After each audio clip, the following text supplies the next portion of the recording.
meeting to order. Can I please stand for the Pledge of Allegiance? Allegiance to the flag of the United States of America, to the republic which stands one nation under God, indivisible, with liberty and justice for all.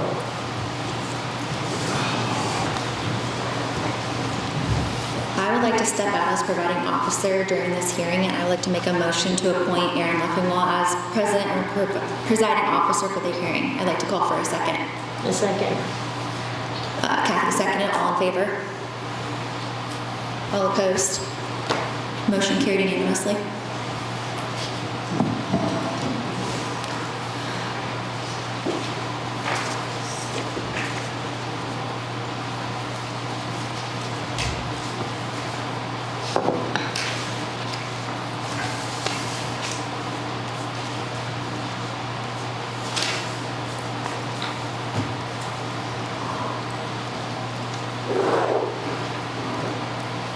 Members of the board, when you are ready, I would like to make a pre-hearing motion, please.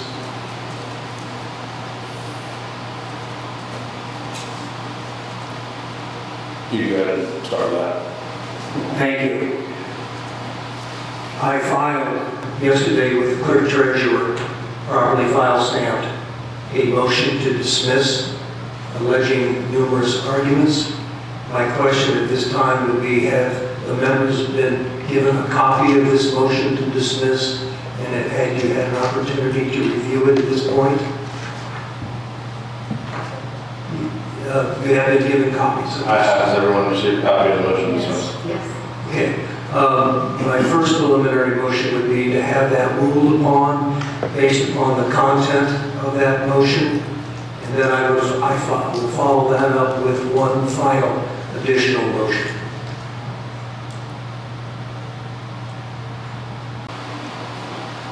Okay, we've also received a response to the motion to dismiss from Attorney Saunders. Has everyone received that? Yes. And reviewed it? Yes. I'm going to ask for a ruling on the motion to dismiss. Rick Leffingwell. Make a motion to dismiss the motion to dismiss. It would just be I'm sorry, roll call for either sustain. Sustain. Oh, sorry, I sustain. Sustain. Sure.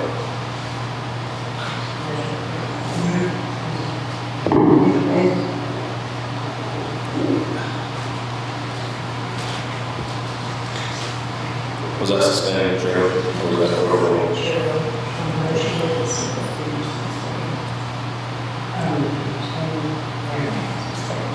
Sustained. That's 5-0. Motion to sustain. All right, thank you. And then You agreeing to dismiss? Because that's what you just did. No. Yeah, that's what you just did. He just dismissed it? Yes. Yes, he did. They approved it? You sustained the motion to dismiss. Yeah. Was that your intention? No. Yes. When I spoke, I said I dismissed the motion to dismiss. Is what I said. Okay. And I thought that's what we were voting on. Like I said, I dismissed the motion to dismiss.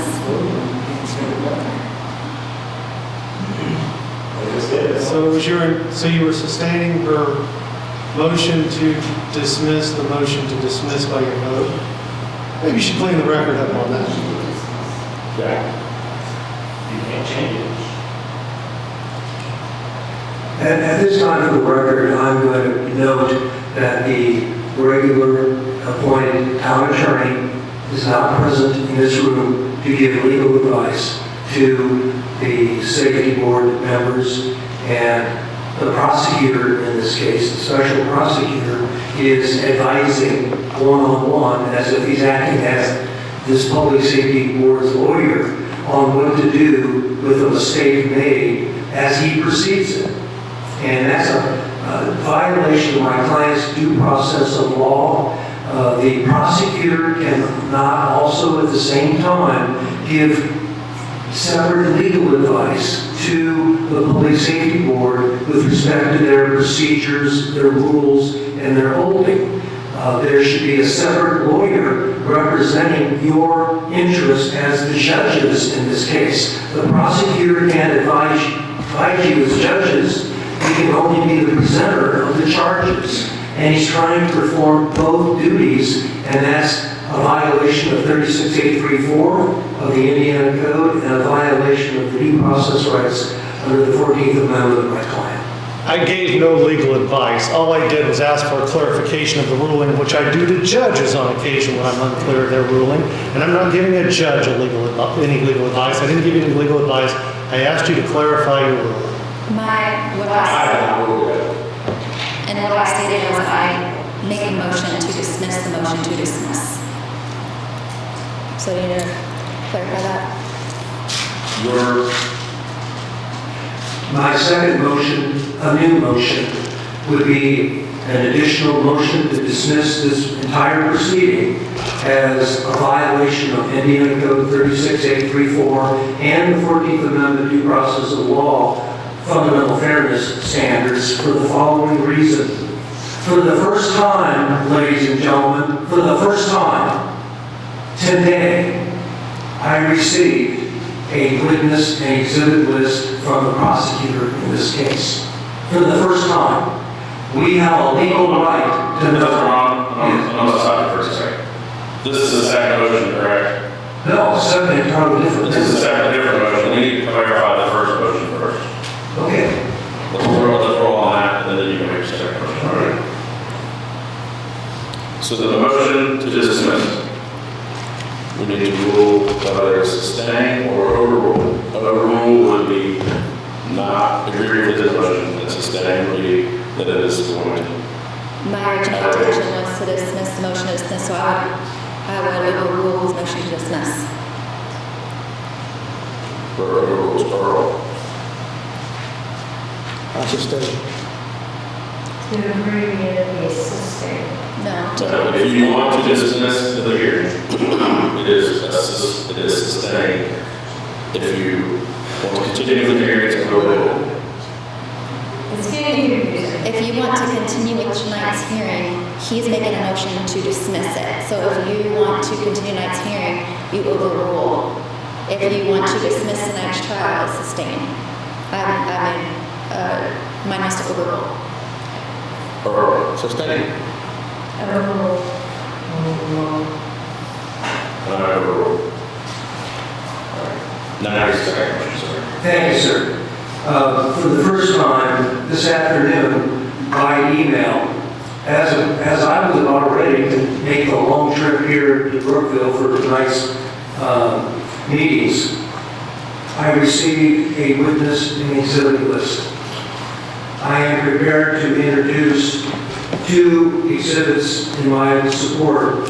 Exhibit A is a December 23rd email from me to the prosecutor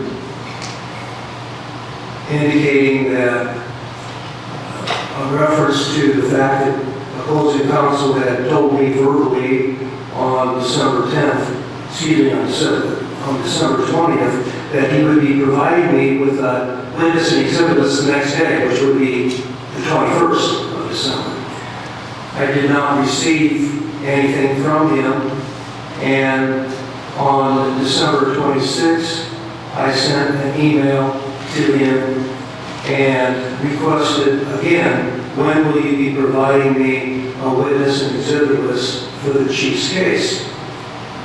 The first response I got at all was today in the afternoon with a witness and exhibit list. I had requested a motion for continuance on the basis of needing extra time to prepare, to find witnesses, to interview those witnesses, and to, in general, prepare myself for the charges as filed. Without having a witness and exhibit list to work from the prosecutor, I am not able to do that, and was not able to do it fully and completely. It's just guesswork in terms of what he would be presenting as far as exhibits, and certainly a lot of speculation in terms of witnesses. And until a witness and exhibit list is produced, a lawyer representing a client cannot really fully and completely do his job. Apparently, my continuance was denied on the basis that I had all the time in the world as a lawyer. I might add, during this unbelievable time of year where people are trying to take vacations, visit with their family and loved ones, it's hard to find people when all of the holiday activity is going on. On top of it, he was denied, saying that I had all the time in the world to do this. Well, apparently, when he objected to my motion for continuance, the prosecutor didn't realize he didn't have time either, because preparing me with a witness and exhibit list literally a couple of hours before the hearing is a dramatic violation of fundamental fairness. And I would like to have these two email references marked as Exhibits A and Exhibit B in support of my motion to dismiss this case.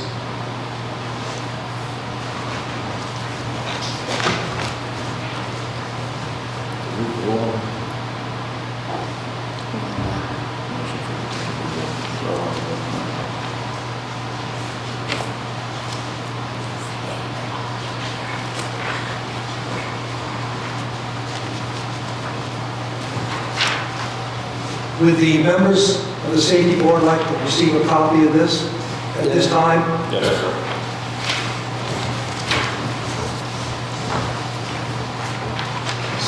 Exhibit A. The respondent goes by the letters and the prosecution goes by numbers.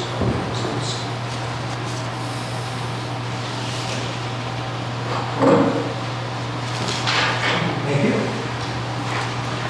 Now, as marked as Exhibit B, another email exchange that I referred to.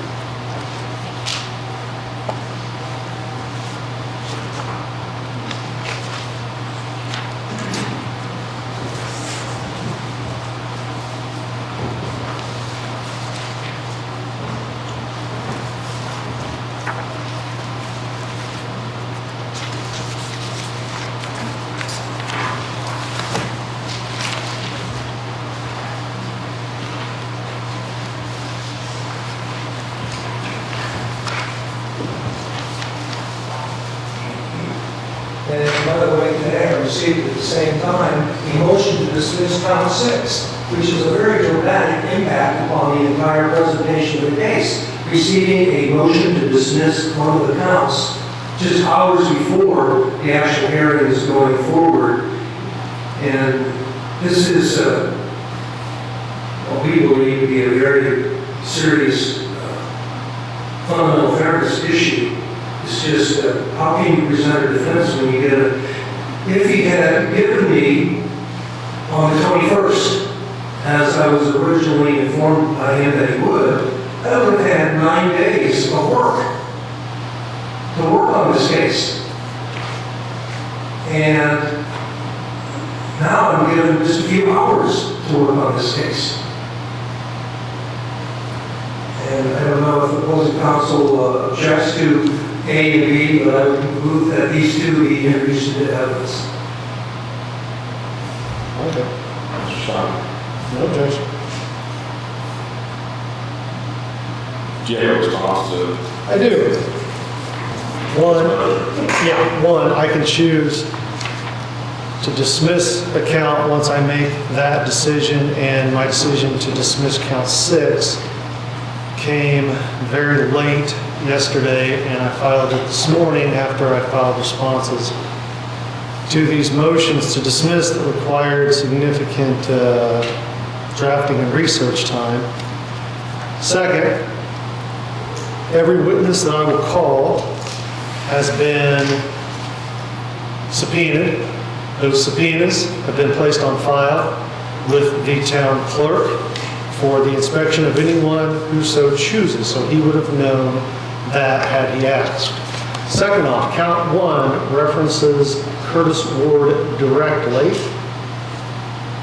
How you could not know Curtis was a witness is beyond me. the count regarding evidence, that would be something that could have and should have been researched by counsel through his own subpoena power. Those records are from the Brookville Town Police Department. He should know what his record keeping was and reporting was with regard to the discipline of certain officers and whether he followed Article 12 of the SOPs. And the actions with regard to Lieutenant Geiser are going to be based upon the board taking notice of all the proceedings and evidence that occurred prior. And quite honestly, given the parade of fabrication that came through here last week, I wasn't really inclined to let him know who my witnesses were so they could form stories to smear them, which is exactly what happened last week. And in fact, this board just found that, absent Earl, that that's what happened. Beyond that, I got the email on the 23rd, 24th, 25th, 26th, and 27th. I was not in the office. I was in the office yesterday. I had a conversation with one witness who was related to count 6, and that made me consider what I would do on that count. That count's been dismissed. Yeah, I don't think it's unfair to dismiss a count, no matter what I did. I could have done it at the end of my evidence. So I guess that's neither here nor there. But Is the opposing counsel denying that he told me on the 20th that he would give me a witness, and he said it was the following day on the 21st? my exact words were, I will try to get that to you tomorrow.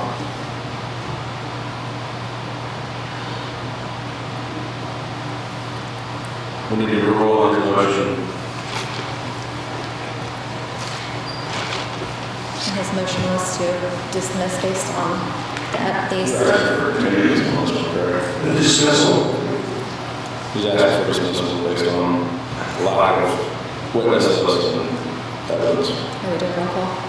The overrule the Overrule the dismissal. overrule his motion to dismiss. Sustain would be that we're continuing the proceedings. Brooke, Overrule means your overrule is a motion. and sustain means we would stop the hearing. No, we continue with the hearing. Wait. If we overrule. If you grant the motion to dismiss, then we stop the hearing. If you deny the motion to dismiss, then you continue with the hearing. Right. It's much clearer. So if I overrule, then we're overruling the dismissal and we continue on what we're doing. If I sustain, then we stop, correct? Yes. Mr. Yes. Am I understanding that correct, Mr. Brown? I believe so. I'm a little confused in terms of what you've been saying there. Say it for or against, that's how they get it. I would vote to overrule the dismissal. Are you in favor of the dismissal? Yes or no? No. Yes. No.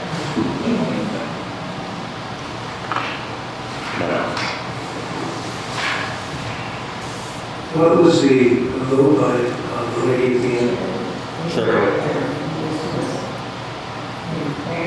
Yeah.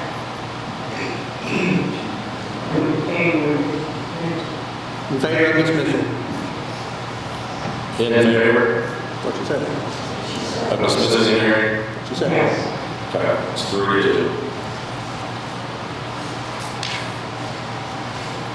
So your motion for dismissal has been denied. Thank you. Those are the preliminary matters. Appreciate the consideration. All right, proceedings to read. This session of the Brookville Safety Board is now in session. I should have raised this again. It's now in session. The purpose of hearing evidence is to Chief Terry Mitchum with respect to the now 5 charges referred to this board by the Lieutenant Attorney Anthony J. Saunders. The board will determine whether there is sufficient evidence presented to it to support those charges against Chief Mitchum, and if such a determination is made in the affirmative, what, if any, discipline the board would impose on Chief Mitchum. The procedure of the board will be following tonight will be that as set forth in the rules of procedure that the board had previously adopted and as clarified below. As the standard of administrative proceedings and the rules of evidence shall not be strictly applied. However, evidence must be relevant, and the safety board may exclude any evidence that it believes to be irrelevant. The hearing will begin with the presenting attorney, prosecuting attorney presenting his witnesses and his evidence to the board. Prosecuting attorney will conduct the presenting attorney will conduct direct examination of witnesses that he calls. Chief Mitchum's attorney will be allowed to cross-examine the witness, and then the parties will redirect and recross-examine the witnesses as necessary. Following the conclusion of the presenting attorney's evidence, Chief Mitchum's attorney will present his witnesses and evidence, and the attorneys will follow the same procedure for witness testimony as during presenting the attorney's case. Should either attorney object to the witness, evidence, questions, or testimony, then the objecting attorney will be able to make his argument in favor of the objection. The opposing counsel will be able to make his argument in favor of the witnesses, evidence, questions, or testimony, and then the board will conduct a roll call vote with the three of us to sustain the objection being required to sustain the objection. For this matter, there will be what is known as separation of witnesses. This means that witnesses other than parties will not be allowed in the room at the same time. Any witnesses who is in the gallery once testimony begins will be disqualified from testifying. Witnesses are ordered to not view hearings on any electronic devices or live streams prior to their testimony and having been released of their subpoena. No witnesses are allowed to discuss their testimony with each other or with anyone else. If a witness discusses his or her testimony with anyone prior to presenting it to this board, that witness will be disqualified from testifying. Once the witness has testified and the parties agree that the witness will no longer be required to testify in any matters, then the witness can either remain in the room or leave the proceeding as the witness prefers.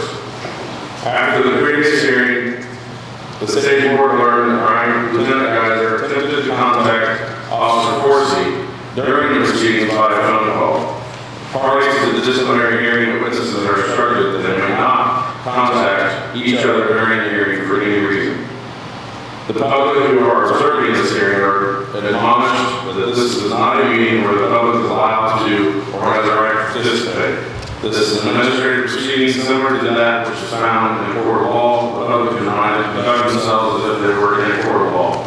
If they do not do so, then they will be required to leave. Outbursts of any unsolicited remark or any attempt to disrupt the proceedings will result in ejectment from the proceedings and could result in further consequences.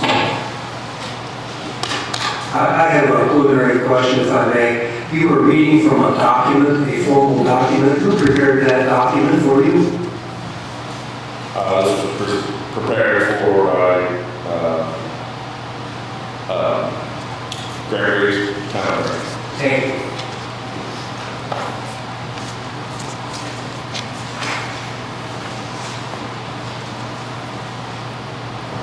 At this time, I'll turn it over to Mr. Saunders to present his case. Okay, based upon the separation of witnesses, if the following people are in the room, they need to step outside until they're called.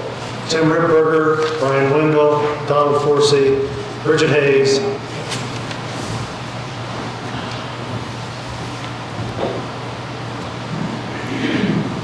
Do you solemnly swear to affirm under the penalties for perjury that the testimony you're about to give will be statements of the truth, the whole truth, and nothing but the truth? Yes.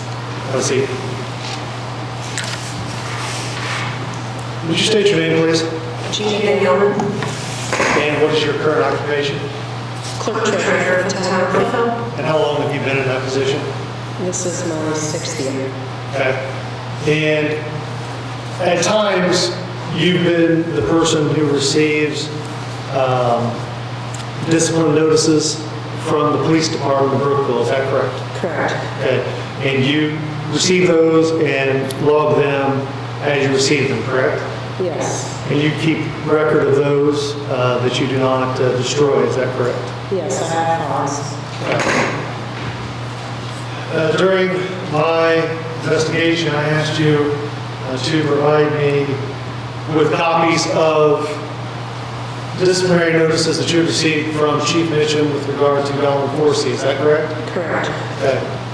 I'll show you our petitioner's one. Is that actually your response to me?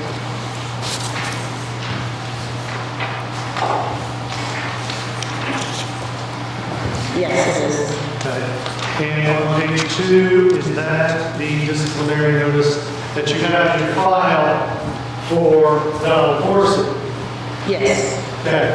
And prior to sending this, at the time you sent this, or after you sent this, have you received any other disciplinary notices or discovered them regarding Donald Forsey from the year 2021 or 2022? No. Okay. And that remains the only one that you received from Chief Mitchum regarding Donald Forsey. Is that correct? Correct. Nothing further. What do you prefer to be called? Gina's fine. Thank you. Gina, you said that you've been the treasurer for many years. Have you worked with the chief here for a number of years in his capacity as chief? Yes. How would you rate the nature of your relationship with the chief during this period of time that you worked with him? As what, like a professional relationship? Yes. Yeah, I think we were able to work together. And would you ever come to him and ask for clarification of matters, or ask for additional copies of papers that maybe have been misplaced in your office in the past? I could have, but not recall off the top of my head. Have you ever had any trouble with the chief in terms of complying with your requests? No, nothing that I'm aware of. And how many years would that be that you have worked with my client as chief and he was clerk treasurer? When he took over as chief and interim chief, And when was he first appointed as chief? oh gosh, I honestly don't remember the date. Would it be fair to say that you have worked with my client as chief of police for a number of years? And then assistant chief, yes. Okay. And it's your testimony that whenever you have made a request to the chief in your capacity as clerk treasurer, he has always responded and there's never been any problems in meeting your requests. Correct. It is possible, theoretically possible, that any other letters of reprimand or disciplinary letters could be misplaced in your office? Absolutely. Anything's possible. Okay. Have you had things misplaced in the past as a clerk treasurer in terms of paperwork in your office? Yes, absolutely. So it's possible that the disciplinary records were transmitted to you, but they got misplaced in your office. Depends on how I transmit it or hand or email, yes.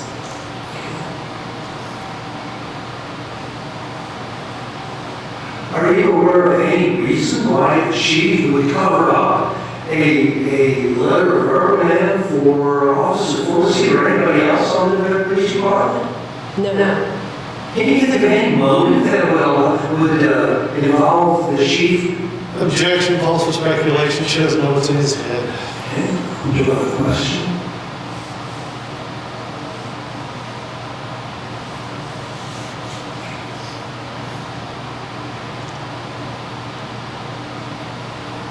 Has your office and the police department have ever been inspected in the last few years by the State Board of Accounts? Yes. When was the last time your office and the police department was inspected by the State Board of Accounts? The State Board of Accounts was in my house this year. Okay.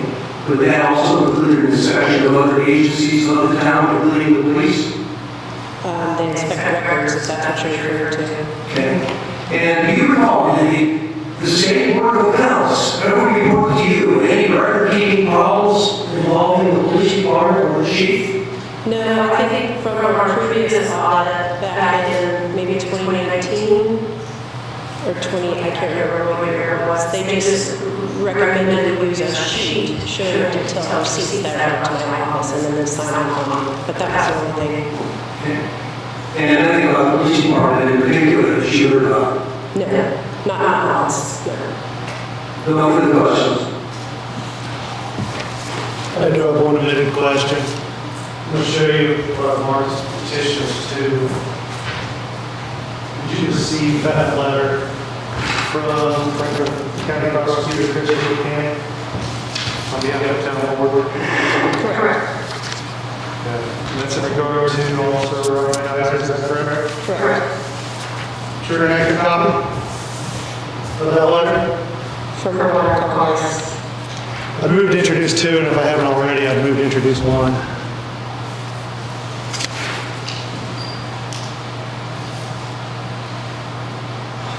No objections.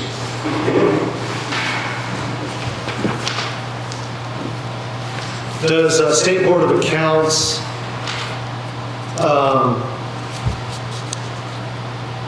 how do they review your department for record keeping? Do they know what the standard operating procedures of the police department are? They never asked for that from me. Okay, so they would know what the procedures require the chief to report and what they don't. Would that be a fair statement? Yes. Okay.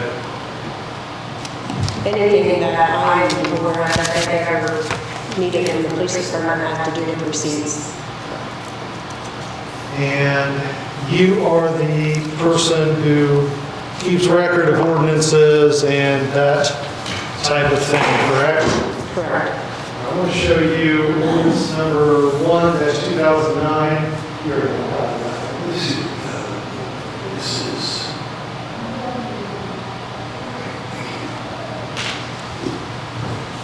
Is that the current form of the standard operating procedures for Brookville Police Department? Yes. And it's a complete and true and accurate copy that you provided to me and board today, correct? Correct. Move to introduce three. no objections.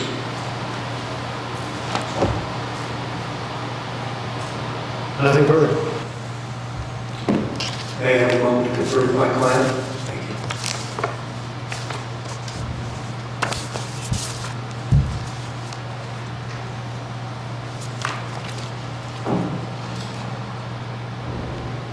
No further questions? You're dismissed. I'm releasing her from her subpoena. Is there any reason for her to stick around? Okay. Yes.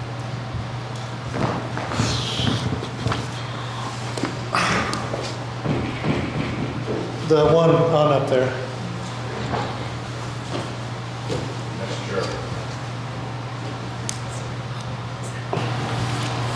Raise your right hand, please.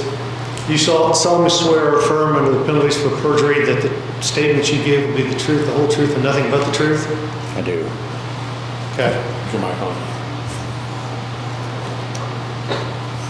I do. Okay. Would you state your name, please? Tim Ripperger. Okay.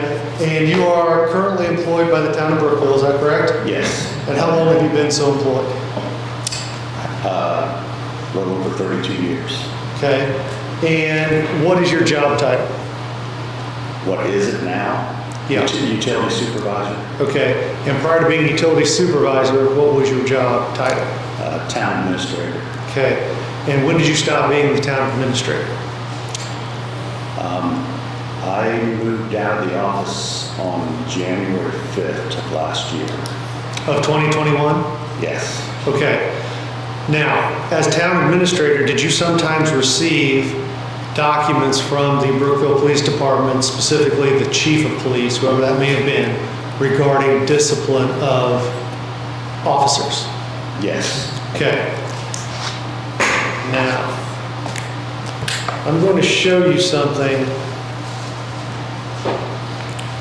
that you may or may not have received. It is a disciplinary notice dated December 27th of 2021. I'm going to ask if you have ever seen this document or if that document was received into your office before.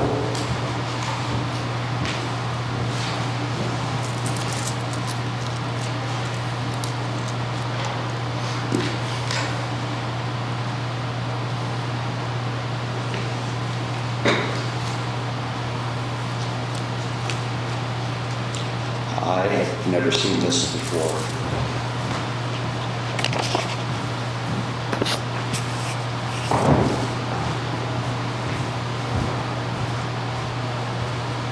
That is all I have, Your Honor, or Board.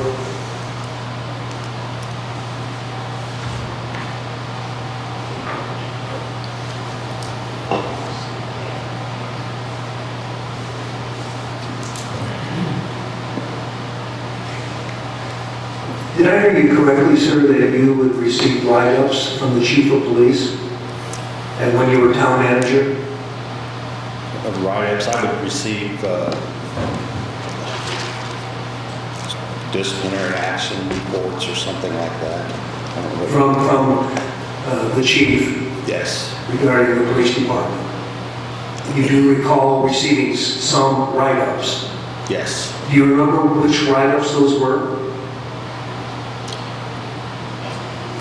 The only one that I can remember off the top of my head was, there was one for Donald Forsey for leaving his weapon out, unsecured.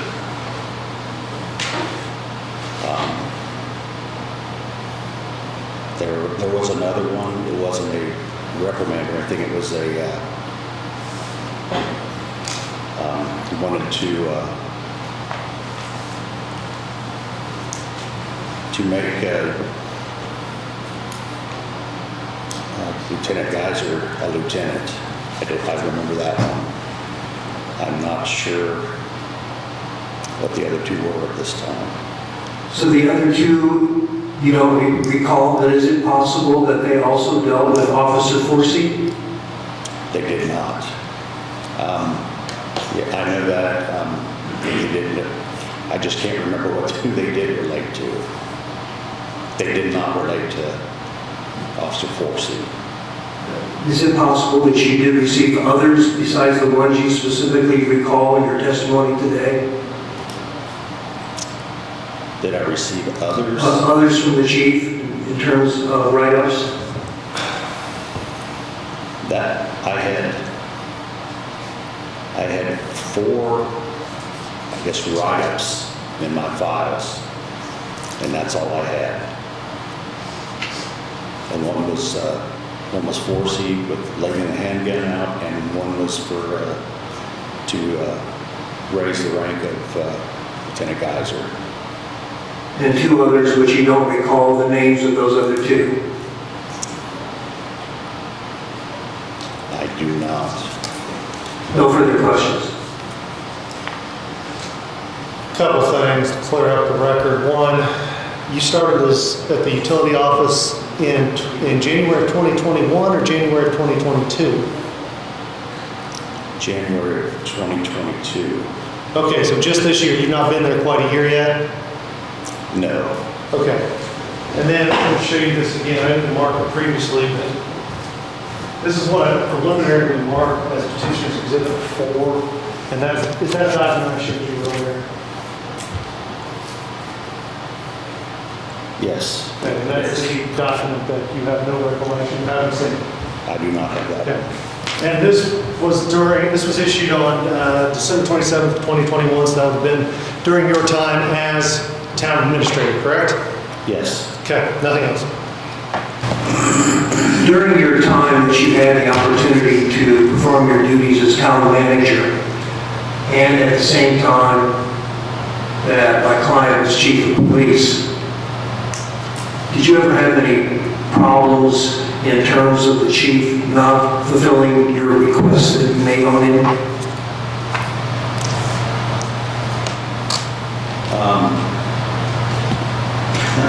How do I explain this? The police department for probably, I don't know, a year or so before that, it was kind of out of my realm. But I believe that they were reporting to a board member or two, fellow board members, and bypassing me. Well, let me ask it this way.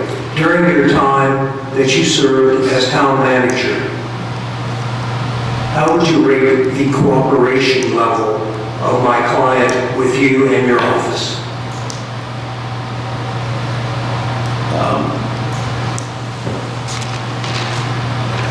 It was okay. I received what I received.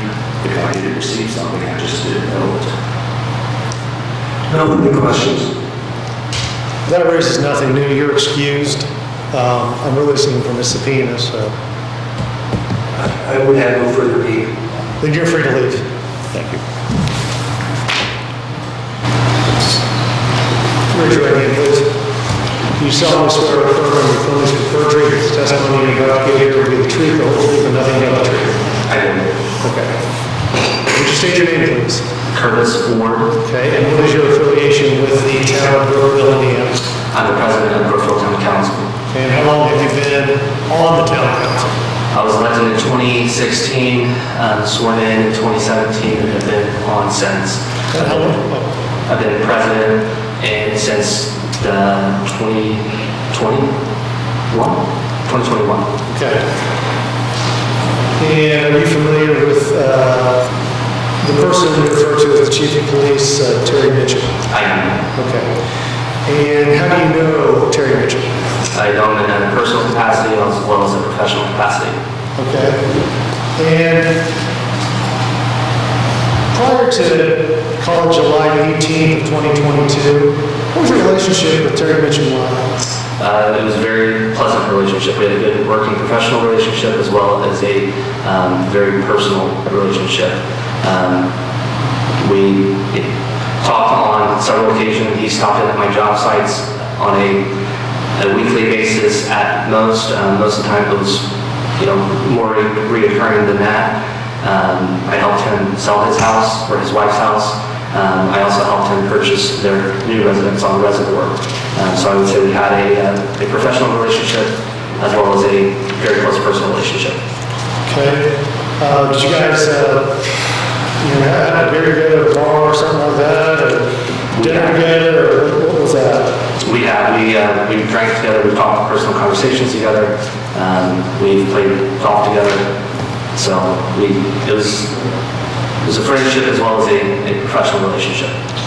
Did he help you on political campaigns? He did. What was the most recent campaign he helped you on? I ran unsuccessfully for state rep of District 55 this year. The election was in May. I lost that election. Terry was one of my key supporters in that campaign. He helped arrange signs to be placed in individuals' yards and business yards. He gave points of references to other chief of police, including the chief of police of Connersville, the chief of police of Batesville. He made recommendation to the acting sheriff or the current sheriff, Dale Dishman in Union County, as well as several other fire, EMS, in personal contexts. So Terry was one of the key supporters in my campaign. So you had a personal friendship, a political cooperation, and then of course the business relationship with the town. Is that a fair assessment? That would be fair. Okay. Let's talk about the relationship that you had with Terry Mitchum when you were on the board. He has not been police chief or whatever you called him, leading the Brookville Police Department the whole time you were on the board. Is that correct? No, we've had, since my time on the board, we've had three chief of police, including Terry Mitchum. The first resigned. I was part of the vetting process. Terry had applied for that position. When the chief resigned, Terry did not receive that position at that time, but he was interim chief, so I've had the opportunity to work with him in an interim capacity. Doug Ralph was appointed by the town council as the chief of police. Terry went back to his position as assistant chief. Doug Ralph resigned. We opened the process back up with the recommendation of only considering Terry Mitchum as the police chief at that point in time. He's been in that capacity since. I don't have the exact date of when that happened, though. Got a ballpark of what year that happened? Gosh, it had been before 2020, so I'd say 2019, Okay. I think. So you were part of the board I was. that made him the head of the Brookville Police Department, correct? I was on 2 occasions. We made him interim chief, and then we made him permanent chief. And you voted in favor of both of those appointments, would that be fair? I would say that's fair. I would also say that the second time around, I advocated for him fairly heavily, based off of how he had handled his time as interim chief and how he handled the time that Doug Ralph was at Academy, and how he conducted himself. Prior to July 18th of 2022, would you say you were a supporter of Terry Mitchum remaining in charge of the Brookville Police Department? Absolutely. Did you have any trouble with the things that at that point you knew he had been doing? No. In law enforcement, especially in a small town, there's always individuals that are coming out to town council members with concerns or allegations against the individual law enforcement agents. A lot of times, we dismiss this with a grain of salt because I consider the person reporting the charge or reporting the incidents that had occurred as a disgruntled citizen that was involved with an altercation with a law enforcement agent. Most of the time when that would happen, I would call Chief Mitchum and get clarification on the situation, and felt confident that his handle on the department and any of the allegations against him were unmerited and were unfounded, and I never had any reservations with him as chief. Now, that's not to say that Terry and I did not disagree on policy, but him and I had a good working relationship to where if he had a concern, his job as chief of police, as he knew it and as I understood it, was to advocate for the needs of his departments. Terry is a fantastic advocate for his department. He advocated for take-home vehicles, he advocated for extra gear, extra training, extra funding, K-9 officers, any of the requests that he made, he had good points behind him, and we consider I can think of a handful of times where we disagreed, but it was in a professional capacity.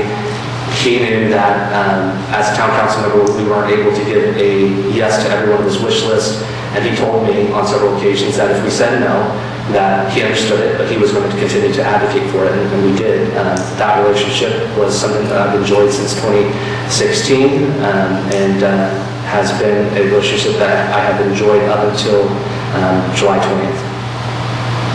So tell the board what happened to change the relationship between yourself and Terry Mitchum. I became aware of the motion to suppress hearing that had occurred on July 19th. July 20th, I was working at my residence and was meeting a client outside of my house in my driveway when I saw Chief Mitchum and Assistant Chief Michael Strait drive by slowly. I waved to them. They made the turn at the point on Lou Wallace, came back past my yard as I continued to talk to my client. They drove by slowly again, made the turn somewhere along Oxford Pike, and drove back by. Each time I waved to Chief Mitchum and Assistant Chief Michael Strait, and I told my client that I was going to need to talk to them, that he was going to keep driving by until I was ready. So she left. Chief Mitchum pulled up. He exited his vehicle. He parked near the base of my hill, near the mailbox with the car. Just past the mailbox, walked up to my driveway. We had a conversation at that point regarding the motion to suppress hearing. I asked him if he was aware of what had occurred during that hearing, and he said that nothing happens in the town of Brookville without him being aware that he knew the day that the motion or that the hearing was there, what the allegations were, referring to the allegations that Lieutenant Geiser made of Chief Mitchum regarding his political ordering of the arrest of Trevor Ballheimer. He told me during that time that he asked me if I really thought that he would throw his 20-some-year career away over someone like Trevor Ballheimer. And I responded that I hope not, but that things were set in motion and that it was out of our hands at that point in time. I told him that it was turned over to the state, from my understanding, it was turned over to the state police, or would be turned over to the state police, and that they were opening up an investigation against Terry, and that there was really nothing that I could do or say at that point in time to weigh in on that, and that it would just have to run its course. He then said that it didn't matter what his statement before he made the threat to me was that, do I not think it's odd that Chris Hurtcan was not preparing his witness and was targeting the Brookville Town Police without properly vetting him or anyone in his department? And I told him I was unaware of how that occurred. He said, he alleged that this was all an elaborate setup by Christopher Hurtcan and Judge McMillan to discredit him as an officer and to ruin his reputation, and they were using Geiser as a pawn or a puppet, I guess. I don't know if he said puppet, but as a pawn to ruin his career. And then he said it doesn't matter. He was pretty frustrated at this point and upset, and understandably so. But he said it doesn't matter what the prosecutor says, it doesn't matter what the state police said, it only matters that the town council has my back. That's the only people that matter. And I told him it was out of our hands, similar to the incident he was involved with the shooting. That was an administrative process where he was put on leave until everything was discovered. That it's out of our hands, there's nothing that we could do. And he said, if you don't have my back, then I'm going to make your life a living hell. He's been collecting dirt on the entire board for years and would use it to ruin our reputations. At that point, I ended the conversation, said, I'm done, and I turned and walked away. And I've not spoken to him since, aside from a text message that he asked to attend an executive session the following day. Have you observed Terry Mitchum behave in that fashion before? Not to me. Not the threatening. That fashion. Terry is loud, he's boisterous, he has his own personality. There are people that have a problem with how he presents himself as a point of authority. He does so in kind of a domineering, threatening tone, but I've never once felt threatened by him up until the point where he looked me in the eye and said, if you don't have my back, I'm going to make life a living hell. And that to me was it. I mean, so you actually did feel threatened? I felt threatened enough that I contacted Attorney Grant Reeves and reported the threat quickly after that. And he contacted the prosecuting attorney or prosecutor for the Franklin County and reported the threat. They suggested that I talk to the Indiana State Police Officer Tim Denby, who was investigating the allegations that were made at the suppression hearing, and I reported that to the state police as a result of that threat because I did feel intimidated by the interaction. And within a little over 2 weeks, the board will vote to suspend Terry Mitchum from the police department. Is that correct?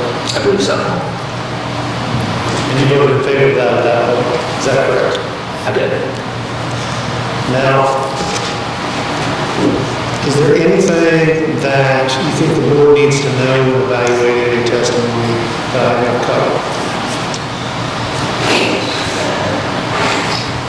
Not that I can think of currently. So is it safe to say that prior to July, April 18th again of this year, you had no disagreement or beef with Terry Mitchum? minor disagreements, nothing that would merit my concern of him being the leader of the Brookville Police Department. Once again, he advocated fiercely for his department and the needs. At times, the budget was a concern for us, and we pushed back on that. There are two disagreements that I can think of in regards to Terry. One was around the not dash cams, but the tracking devices that we had suggested that had arisen from a complaint that was made from a credible source that officers were sleeping with people in the cemetery beside Sam Shook's house. We approached that in executive session. Terry filed a SOP order for the officers not to be in the cemetery after dark. As a result of that, had no further allegations of it, but we did recommend in a public meeting that we put tracking devices in the vehicles to help monitor that situation, but also to help Chief Mitchum, who had a few concerns that he had voiced to us about officers not being where they should be, especially certain times of the day. He quickly dismissed that idea publicly, voiced concerns that the board would use it to track him and track the other officers so that we could possibly use it for nefarious reasons. That's the first time that we had a disagreement that I recall. The second time was regarding the take-home car policies. He wanted a free policy for his officers, which is within his purview as chief to recommend. The board took a stance that we wanted the officers to pay for it as part of a fringe benefit package that I think it was around $50 a month or $100 a month or something, just to cover the cost of fuel. He became upset at a public meeting, did not talk to me for 3 to 4 weeks after that, and but that's only 2 occurrences that I recall leading up to that point where we had a disagreement on policy. But I never held that against him. I just think that he was doing a good job advocating. He doesn't like to lose. He'll admit that to you. He's a competitor, and when he advocates for something, he tries his best to get it. I commend him for that. Now, you were aware of the Trevor Thalheimer arrest, is that correct, when it happened? I was. Did that make you angry or annoyed with the chief in any way?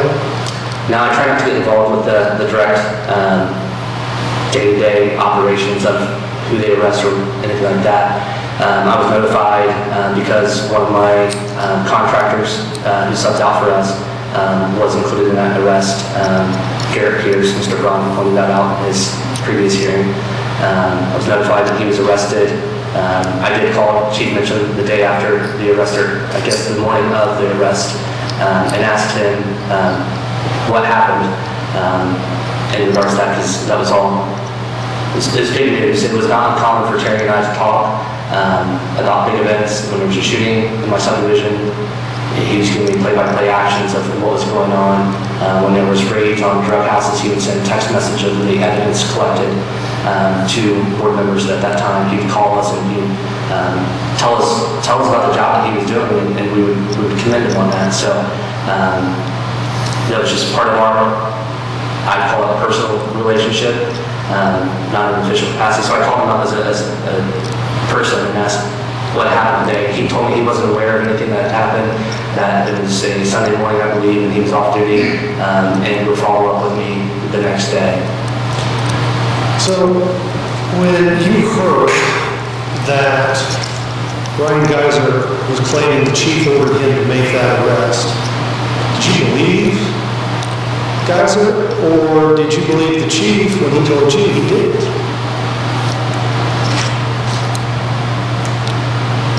I would say that I knew that Terry did not like Trevin. Terry had made those statements to me prior. Trevin had ran or had caucused for the previous position prior to Eric Johnson.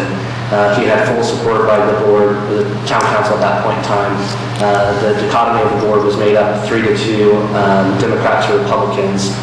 Mike Bills, Daryl Flash-Polar, and Kathy Pelser both supported Trevin Thalheimer in his caucus for that. It appeared leading up to the caucus that Trevin was a shoo-in for that position. Terry opposed him. Terry told me he opposed him. I don't think that Terry intervened in any way. When Trevor caucused again the second time, Terry told me there's no way in hell he'd answer Trevor Ballheimer. So that gave me pause when I heard the events of the suppression hearing. I agree with Terry. I don't think Terry would intentionally throw his career away as a law enforcement agent over one person on a 5-member board. Terry's made a pretty good career out of staying in line with the board members, advocating to all of us independently as issues arose, and not just relying on one independent board member. So there was a basis for concern, but I didn't think that he would jeopardize his career by ordering a politically motivated arrest. So at that time, is it safe to say that you had some confidence that Geyser was lying and the chief did not play a role, that the chief did not order him to make that arrest? That would be a fair assessment. I'd say that in my conversations with Terry at the base of my residence, I told him to enjoy a upcoming vacation as they were putting this to bed, because I thought it would be a quick investigation and that he'd be back to his duties. It wasn't until he threatened me that made me believe even further that there may be some validity behind Geyser's accusations against Terry, because in my experience, innocent people don't threaten people to ruin their careers and reputation and their life will be hell unless they have something to hide. So up until the point of threat, you had faith in Terry Mitchum to lead the police department of Brookville. After that, you did. Is that a fair assessment? That's correct. Had he not made that statement to me, I still have faith that he'd be able to do his job based off the evidence, or based off of the information I had at that time. At that time, yeah. Yeah. Okay. I have nothing further. This witness will reserve the right to recall if necessary. Mr. Ward, I wanted to return you to the events that you just testified to that took place on July 20th. At any time during the contact that you had with the chief at your residence, was he not invited to be there with you? Terry's always invited to my house up until that point, so Terry would stop by when my kids were in the yard. He'd have conversations with my kids and my wife. It was not uncommon for him to stop by while he was mowing grass, doing yard work. There was an open invitation to my house at any time, so I would say he was invited to be there.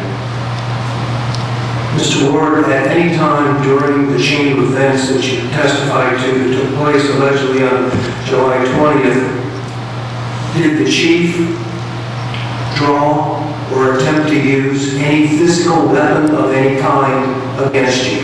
No, he did not. During the entire chain of events on July 20th that you've been testifying to, did the chief attempt to damage or destroy any of your private property on your residence? No, he was peaceful in his exchange to my property. You just testified that he was peaceful. He was peaceful in in reference to damaging my property. There was no damage to my property. Did you know during this time period that there was another officer in his vehicle? I did, as I indicated in my testimony, so the Chief Mitchum and Assistant Chief Straight were in the vehicle. At any time did Assistant Chief Straight exit the vehicle to participate in this discussion between you and the chief? He did not. He remained in his vehicle with the windows shut. At any time during this exchange that you described, did the chief make any threats against you physically? No. During this time period, did you inform the chief that he was being placed on administrative leave? No, I think that my testimony that I indicated was that I told him that he may enjoy a brief vacation while the investigation was ongoing, similar to what he did when he was put on administrative leave when he was involved with officer-related shooting. What do you mean by brief vacation? Can you define what that meant at that time?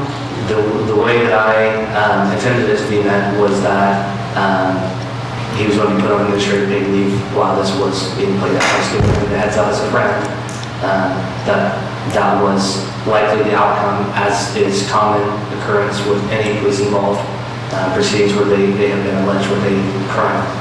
So even though you used the term short vacation, it was really meant to inform the chief that he was going to be put on administrative leave. Yeah, that was my intent, was to give him a personal heads up that. And this was an informal meeting at your private residence. This was not done at a town council meeting or at the town hall facilities, correct? No, this was me as an independent person informing a friend of what had happened, because I didn't know if he was aware of the proceedings that had happened the day before. And Mr. Ward, wouldn't you anticipate that any human being would not be happy when being told out of the clear blue sky that they are going to be put on administrative leave? I would not be happy, so I would imagine that Terry was not happy in that situation as well. I think that's common. It's a common reaction to not be happy in the situation. It's not a common reaction to threaten a person in a position of influence to bend their will based off of allegations that he had dirt on all the board members and had so for years. That's not a common response. But these were words out of the chief's mouth. They were not accompanied with any physical action on his part. There was no physical action, there was no damage to property, it was simply the threat as presented tonight. So you may not have liked the words he used, but he was simply expressing verbally only his dissatisfaction with your indication that he was going to be put on administrative leave. Terry and I have had a long relationship, as I testified to previously. There has been plenty of times where Terry has not been happy. Never in any of those prior exchanges has Terry resorted to intimidation of a public official, is what I would term that as, to bend the rules. He was upset at the events common. Doesn't give him the right to threaten board members to use dirt that he's collected on him for years if we didn't have his back. Now, the count doesn't refer to anything you just testified to about dirt. In count one, I don't find any reference to that at all. The only reference in count one is that he would make the town board members plural. I didn't tell that. A living hell. The use of dirt is a colloquial term used to describe count one. Words can be interpreted in many different ways, can't they? It can be. In fact, you used the term short vacation to mean something completely different than what the words say, correct? As I testified to previously, yes. So when he said make a living hell, that could be interpreted to various ways of verbal interpretation. I can see that, accompanied by the fact that he said he's been collecting dirt for board members for years. I chose to believe that as an intimidation of a public official. Did you ask him about what dirt he had? No. I thought that was ironic because what dirt could you possibly have over 8 years? Surely had been on the board for a short time. Now, you've been a candidate for public office, right? I have. Aren't you in the business of collecting information about candidates that oppose your interests? I would say so. I'd say he used their positions and previous voting records or statements against me. So you're collecting dirt on those that you oppose, correct? Yes, but I'm not doing so in a quid pro quo. If you don't do this, then I'll do this, which is essentially what I took his threat to me the day that he made that threat. The exact words that you have a problem with that you described, how long did it take for the chief to say the words that you didn't like? I couldn't say how long to do. I'd say the exchange lasted no more than 5 minutes. Very short exchange. It was short. Now, in terms of your statement placing him on a short vacation. Had you already had a council meeting, and did you vote to put him on this short vacation? Now, as I testified, I was giving him a personal heads up as a friend, because that's the relationship that Terry and I had enjoyed. Would you say that it also could be considered that you were threatening Terry by saying you're going to put him on administrative leave, or short vacation as you call it, without even having the blessings of a formal council meeting with a formal vote on your desire to put him on administrative leave? I wouldn't characterize it as that. But I want to be clear, Mr. Ward, when you said he was going to go on a short vacation, you had no support from the council at that time with a meeting and a majority vote. We haven't discussed anything as a council related to that. We had a executive session to discuss the allegations that had occurred the day following, I believe. And I was given the heads up that that meeting was to occur, and that may be likely outcome as a friend. Wouldn't you think that the chief of police would be very upset when not only does he know that you're trying to put him on a short vacation, but you haven't even done it yet by a formal vote approval of your fellow council members? Wouldn't that be perceived as an act of renegade? I would say that Terry could perceive it as that, but my intention was to be right then and give him a heads up, because I didn't think it was fair for him to receive that news like that. That was the outcome of the meeting. So I was giving him a heads up as a friend. And also in terms of the friendship you're talking about, that even to me seems very suspicious. You are going to be punishing him, and you're giving him a heads up on you're going to give him punishment? That is a weird concept to me. Can you explain it? I wasn't giving him punishment. This was a procedure as was common to other officers who were involved. It was no different than he was when he was involved in officer relationship. We made mistakes to the fact that at that point in time he was doing this until proven guilty. So now I was giving him a heads up as a friend. It was not punishment at that point in time, just procedural. In terms of your statement that you just made, that individuals are presumed innocent until proven guilty, weren't you the alleged victim in this incident you're describing? Yes. Weren't you an eyewitness to this particular incident that you're describing? Yes. And you heard it with your ears, correct? Correct.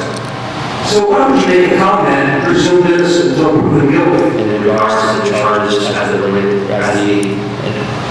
regards to the investigation into the allegations that Lieutenant Geiser made against Terry at the suppression hearing. That was it. Now, to me, this time span is very, very quick. There is, according to your testimony, a suppression hearing in court. Now, I presume you were not in the courtroom when the suppression hearing took place, correct? I was not. So that happens on day one. And on day two, you're saying you're going to put my client on administrative leave. Within a 24-hour period, you make that conclusion. By your own assessment, without any investigation being done, without any conference in a formal meeting with your fellow council members, you are making this conclusion in just a 24-hour period. Say it's common occurrence when an officer is alleged to have committed a crime, as Lieutenant Geiser had alleged in the suppression hearing, that he would put on paid leave, similar to prior experiences, which are done immediately once that incident had happened. So it's based on my recollection of events that had happened before Terry, yes. That's what Terry was. How did you find out, Mr. Ward, about anything to do with the suppression hearing on day one? I believe Gordon Reeves, the town attorney, had given me a heads up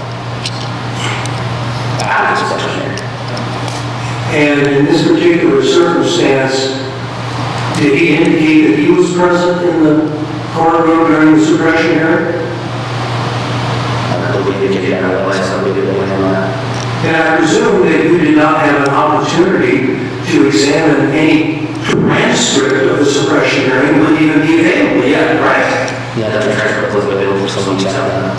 So the information you got is hearsay about the suppression hearing, and you automatically are willing to punish my client with a 24-hour period when you didn't do any investigation about the suppression hearing. I don't consider a administrative punishment because it's a procedural event that allows the council to gather information or whether anything developed to that. Mr. Ward, if employees presumed innocent until proven guilty, why not just let them continue to perform their professional duties until that investigation is concluded? Putting them on administrative leave as opposed to letting them perform their normal duties under this presumption of innocence stage is not being neutral and unfair. The allegations against Terry is that he uses his position of power to influence other officers to do his bidding. Also testimony, as was dictated to me by the Gregory's, I think it's common when there is an allegation of that nature where Terry is allegedly using his position of power to influence his officers to do his political bidding, etc., to make arrests. It warrants an administrative leave so that there could be an independent inspection of whether those events were, or whether those allegations were true. Did you want this investigation to also include what had allegedly just happened to you? And at one time, that not happened to me. Greg called me and gave me the information that had happened to me. So no, I didn't want Terry to threaten me. I would prefer that this entire event had not happened, including Guy's testimony, including Terry being paid to leave, but unfortunately it is, and we're stuck to deal with it. I enjoyed the friendship that Terry and I had, which had not changed. I just want to be sure you did not review any transcript of the suppression hearing. You were not present in the courtroom during the suppression hearing, and you had hearsay information at best from the town attorney who you believe did not indicate that he was present at the suppression hearing. I believe that all of that answers, but yes. Then why would you make any conclusions at all on my client? I told him that he might enjoy an upcoming vacation. Didn't say that he would, said that he might just give him that as a threat.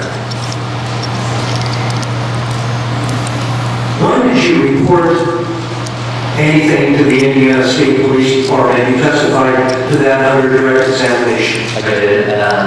Shortly after Terry threatened me in person, I called our town attorney, reported that again.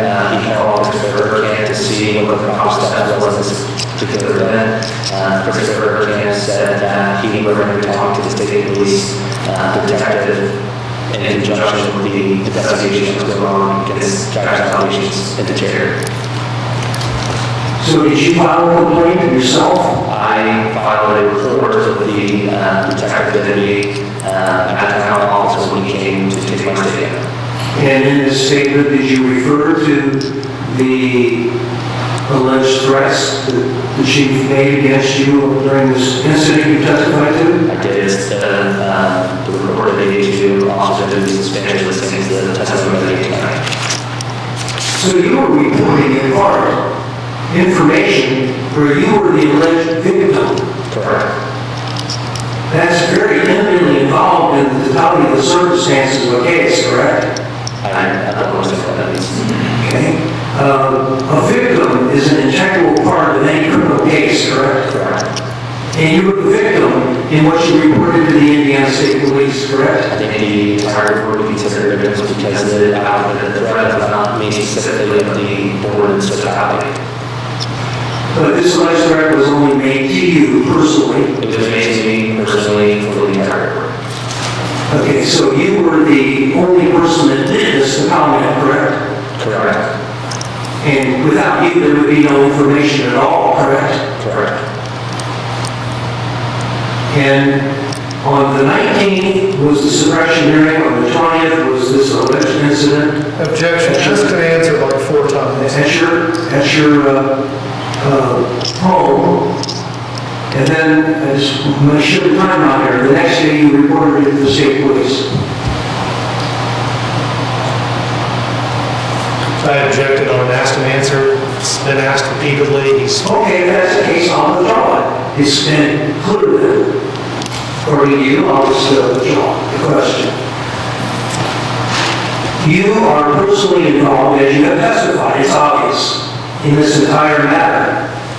Did you recuse yourself from voting on anything to do with the passage of ordinances establishing the Public Safety Board, or granting immunity potentially to officers of the department, or the resolution granting expungement of the police disciplinary records? Did you recuse yourself with respect to anything that would have direct or indirect impact upon my client during the last few months from the date of the 20th? I would object to the question. It's assuming improper legal argument, facts not in evidence. Indirect control of the safety board is something that the town board inherently has the power to do. Unless it directly reflects or in some way impacts this case by a decision that is made with a conflict of interest, that's the only time that there's a conflict of interest that he should recuse himself from. But general rules, general procedures are not impacted by conflict of interest because there cannot be one.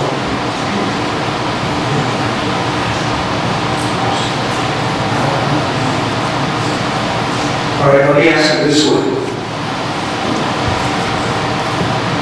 In the year 2022, during your service as a town council member, have you recused yourself from voting on anything? I have. Please be specific. What have you recused yourself on? I can't recall at this point in time, but I know that I accused myself to vote on occasion. You don't remember exactly? All of my voting is public record. I can't recall a circumstance which I accused myself. How about in terms of any motion dealing with my client in 2022 before the town council, and you were present and you were obviously in a place to vote or not vote or recuse yourself? I have to look at the individual voting record and see. I'm not going to testify that I know, and then further objection to any of those without looking at the voting record. You don't even remember recusing yourself in this hearing? I believe that would be safe, but not town council. Okay, let me ask the same question then. During 2022, as a member of the Public Safety Board, did you ever, on any motion presented for a vote, recuse yourself? I have. And please give the details. I have to look at the specific dates and the minutes to review the details of those. I wasn't prepared to answer those questions. Those are all on record and rare to read that at your leisure. You don't even remember recusing yourself in this hearing, for this particular hearing? I believe I told you that I have with individual voting record that you have asked those as you seen in the previous hearing. So are you voting in this hearing? I'm going to listen. Are you a member of this Public Safety Board? I'm going to listen to this hearing. I'm sorry? I am a witness in this hearing. Yeah, are you also voting in this hearing? I don't really see the chair than the witness chair. So I don't understand why you don't remember recusing yourself in this hearing. Do you ask for specific instances? I'm not in a part of this hearing.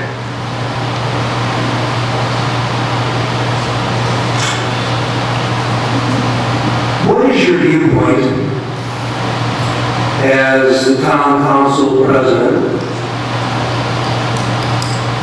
with respect to the rights of the town employees to express, however they deem appropriate, their verbal viewpoints on anything town related? I think freedom of expression is perfectly permitted and encouraged. I would take that not to include intimidation of public officials defined by state statute. And Terry was using his threat that day to intimidate me into saying, if you don't have my back, I don't have your back now. Make it up with hell. So that's not freedom of expression, that's a direct threat against my well-being and the well-being of the workers at that time. So did you run away from the chief? You were so intimidated that night, that day? I believe there's a difference between a physical intimidation and a intimidation to where he could defame and ruin reputations and make it up with hell. Words have an impact, just as you pointed out, and previously, and to my questions, words have impact. His word had an impact on me, I felt intimidated, I made a report on that. And guess what? What happened in the criminal investigation of this big intimidation claim of yours? Same thing I told Terry that it would happen. It's not brutal.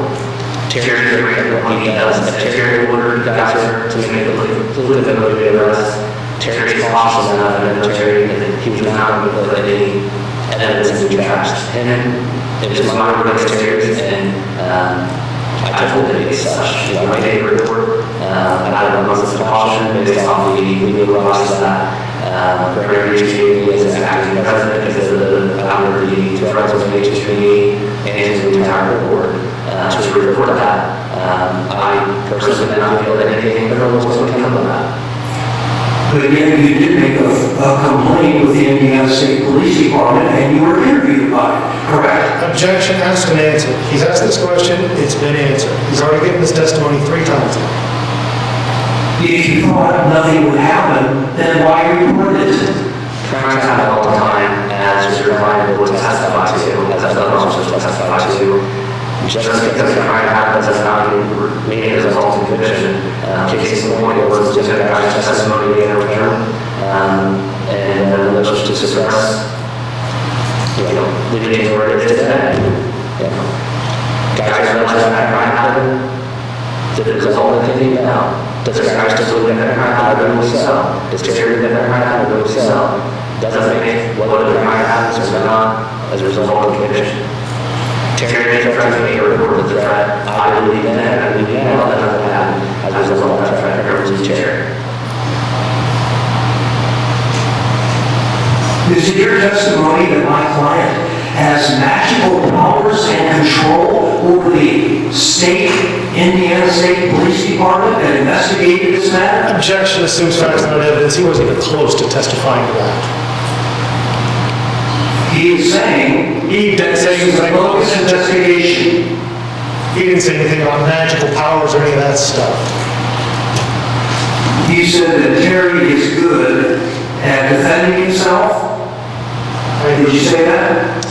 I said that I don't believe that it was all criminal conviction or anything like that because it was going to be my word against Terry's and there was no way to prove that one way or the other. It was my statement against Terry's statement at that point in time and I told him as such.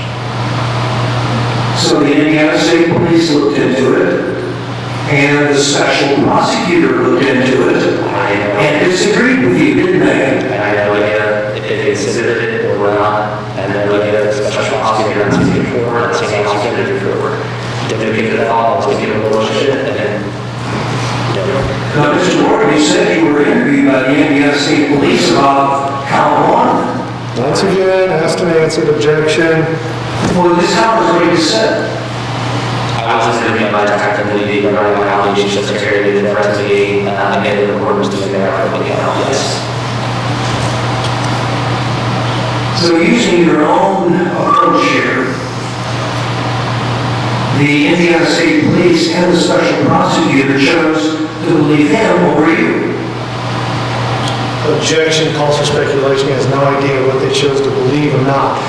The consideration to prosecute is consideration of whether you think you can get a conviction or not whether you think it happened or not, whether you think it's even more likely that it happened or not. The standard for prosecution is, can I prove my case beyond a reasonable doubt? And in a lot of cases where it's one party against another, that's not the consideration that can be made. Whereas in a civil setting such as this, all the board has to decide is whether they believe him or him if he denies it.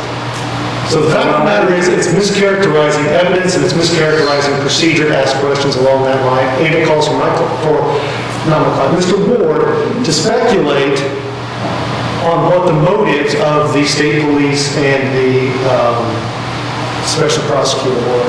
Well, opposing counsel is wrong on one thing. To have criminal charges filed, all you need is probable cause, not proof beyond a reasonable doubt.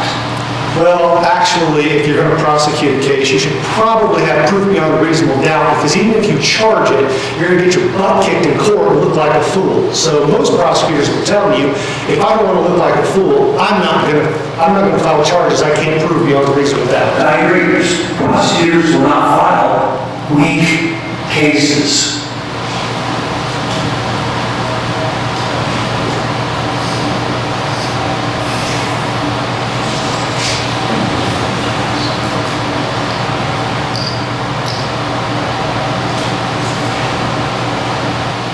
With respect to the day in question where you met with Terry, is it possible that you flagged his vehicle down to talk to the chief as opposed to just the chief driving around? I wait to Terry. If he interpreted it as a flag down, that's his perception. I'm not going to argue that. Have you ever seen the chief patrol in your area before? Yes, he lived in the subdivision. He patrolled quite often in that subdivision. So the fact that he was physically driving around in your area would not be out of the ordinary? No, the police officers frequent our subdivisions.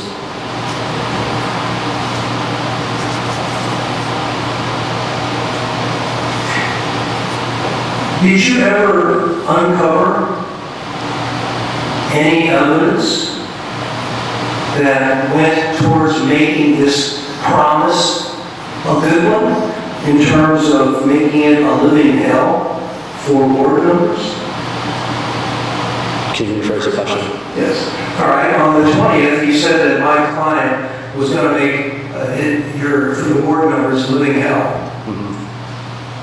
Was that just a verbal threat, or were there any events that happened after this verbal threat that made this alleged threat real?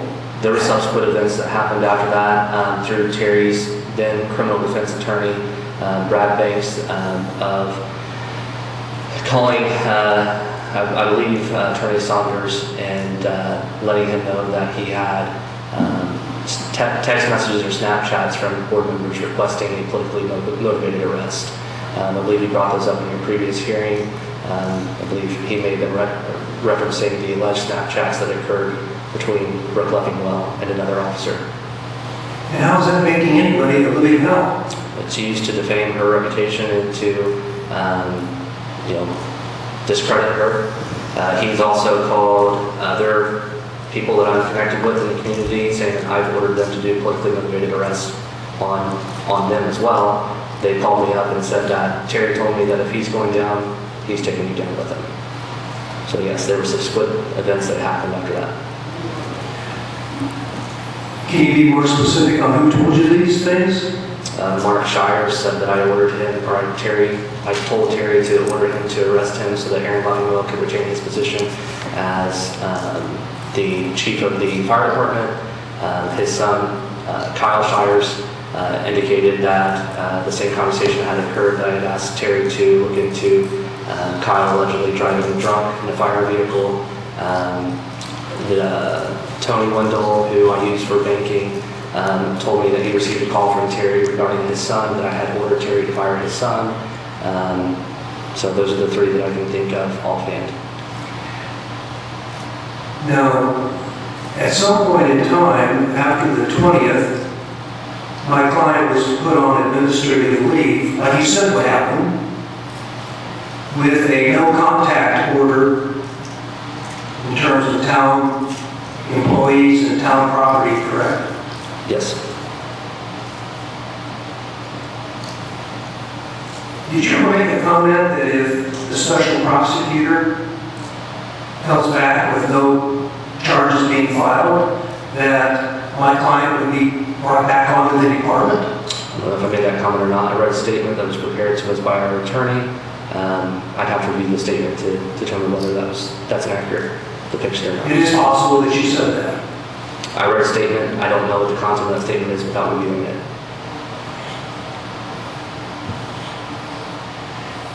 Do you have any evidence that my client violated the no trespass order? Objection, it's irrelevant, he's not on charges for that, so. No, it is relevant. He's alleging that he's making good on the threat of making it living hell for council members. And I don't know how not violating a no trespassing order would make that happen. These people don't live on city property, so it's Yeah, but they irrelevant material. oftentimes perform their duties on city town property.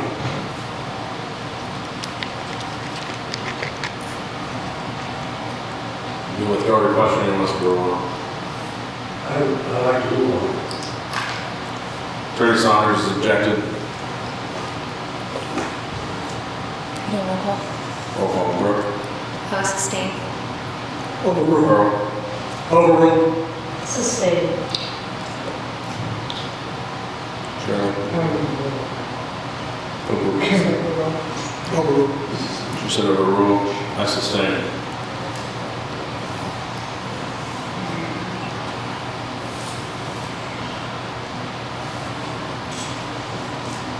No further questions.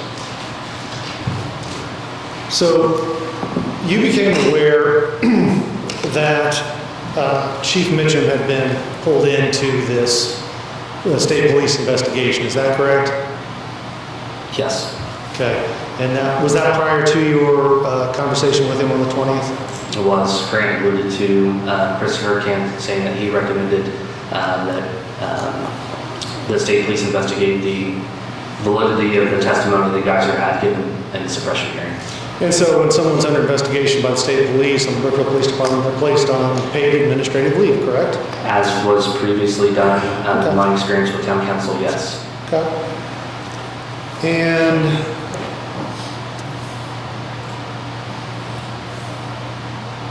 that's all I got. Nothing further. Excuse me.